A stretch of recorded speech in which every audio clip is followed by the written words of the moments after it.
Thanks very much, Angelica. Delighted now to be joined by tonight's conductor, Paavo Jarvi. It must be quite hard, Paavo, not to get carried away by the beauty of that kind of music when you're conducting. There is something about Mahler, anyway, that I can't really explain why, but it just gets to you. Every single time you do it, it gets... It probes the depth, you know, it really gets to you, and it is... Yeah, there is something about this music that I don't know any other music that can kind of portray the human condition quite as directly and honestly as Mahler, especially in his songs. And so beautifully sung tonight by Matthias Görner. Matthias Görner is the best. Probably one of the really the greatest in this repertoire. Yeah. Is he doing quite a lot with the music? Do you actually have to follow him while he's singing? Is he doing absolutely. a lot of rubato, the slowing up? You know, it's all about text and it's all about the character, and we have done them so many times together now that we kind of have our way of doing it, and I find nothing that he's doing difficult to follow or somehow difficult to understand, because it's so organic and it's so sincere somehow and simple.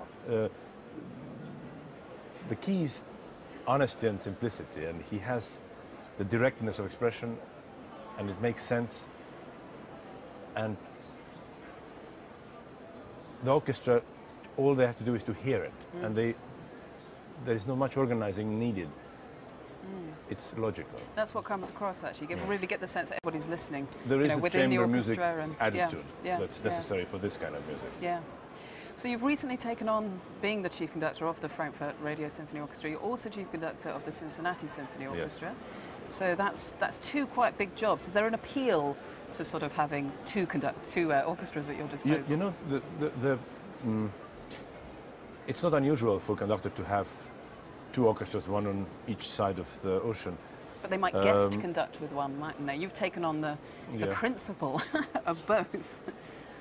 I find that there are rewards in having two orchestras. They're two distinctly different personalities, and the type of music that we can explore with Frankfurt Orchestra is quite different from the music that we explore with Cincinnati.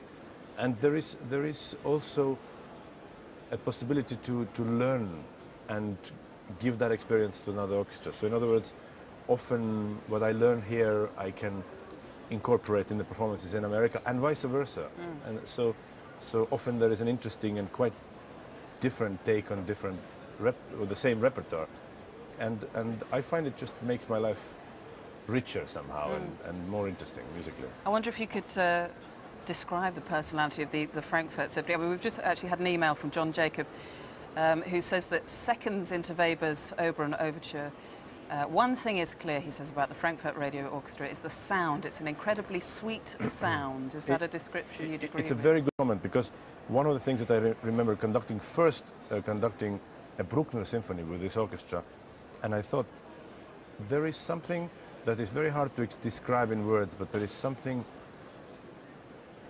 it sounds like a cliche, but there is something very Germanic about the sound production. It's very sustained. It has a lot of sort of darker colors, and I find there is something, even though the orchestra is relatively young, there is a kind of an understanding of the German repertoire, and especially German romantic repertoire. One of the reasons we chose Weber is because it's one of those pieces that used to be absolutely standard. If you look at the programs of Furtwängler and Klemperer and so on, Weber overtures and Verdi overtures used to be absolutely normal openers. Today this spot is taken often for the new music, and it's a pity, because there is something really very quintessential German about Weber, and something about the whole expression, something about the Klangkultur, the sound quality and production of sound, and also understanding of that repertoire. So yes, the orchestra has its own very specific Germanic sound. Well, the other piece that we're going to hear tonight is Schoenberg's transcription of Proms. And I love that piece, by the way. Why did you choose that in particular? You know, because I think for two reasons. Number one, I love the piece. And I think that it is really neglected in many ways, or doesn't get done enough because the word Schönberg stands there.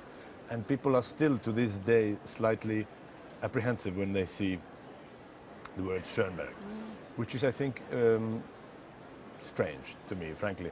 The reason is that since I came to the West, so to speak, first thing I came to the Proms, and I realized that this is one place where you can do and should be doing interesting, unusual, slightly off the beaten track type of repertoire, because it is obvious it's difficult to sell symphony concerts, but if Proms, if any place in London can afford and should take the step in trying to introduce slightly less popular works, that's Proms, a perfect institution for it.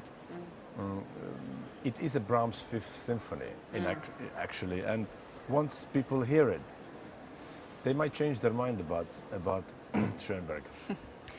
Paavo Jarvi, thank you so much for coming to join us. I will let you get back to the podium. Thank you. We were hoping tonight to talk to Matthias Gerner, but you might have noticed on stage he was in slight discomfort. He's torn some ligaments in his leg. He won't be able to give us an interview tonight, but we can go back now to Angelica Bell, who is backstage. I was talking to Paavo Jarvi just a little earlier, and he was saying, you know, this thing that often comes up, that this could be seen as Brahms' Fifth Symphony. Presumably you wouldn't agree with that. He called it the Fifth Symphony, didn't he? Really? Yeah, he dubbed it that en passant. Dodgy. It of course should really be like Bruckner wrote a Symphony Number 0. Of course, this should be Brahms Symphony Number 0 because it appeared in 1861, I think, when Brahms was still in his late 20s. This is the thing, Brahms' music always sounds old, and we forget how young he was when he wrote some of it. And so this is actually predates Brahms' First Symphony by ages. Yeah. Do we know what he thought of it? Because he's notoriously self-critical, wasn't it? This was one of his chamber works he really allowed to stand with conviction. The two piano quartets, I think, he was very proud of. And the first movement is a very extraordinary original take on sonata form. It's very adventurous. Where he goes with just those 8 opening notes is quite spectacular. Brilliant. The organic unity of the work is staggering. I mean, for any composer, let alone someone in their late 20s. And maybe that's what inspired Schoenberg, because it often feels like it's busting its bounds as a quartet. It's going in a lot of ways. Yes, absolutely.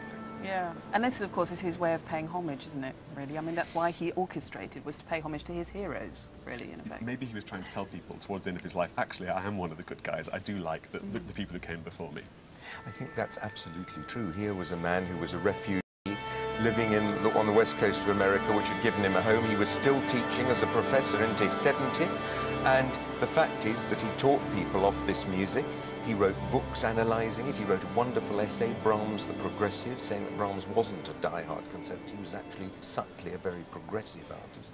And I think he was probably, I was saying to James earlier today, orchestrating a piece that he himself would love to have written from a culture that he'd had to leave. Well, the stage has filled up, and we just await tonight's conductor, Paavo Jarvi.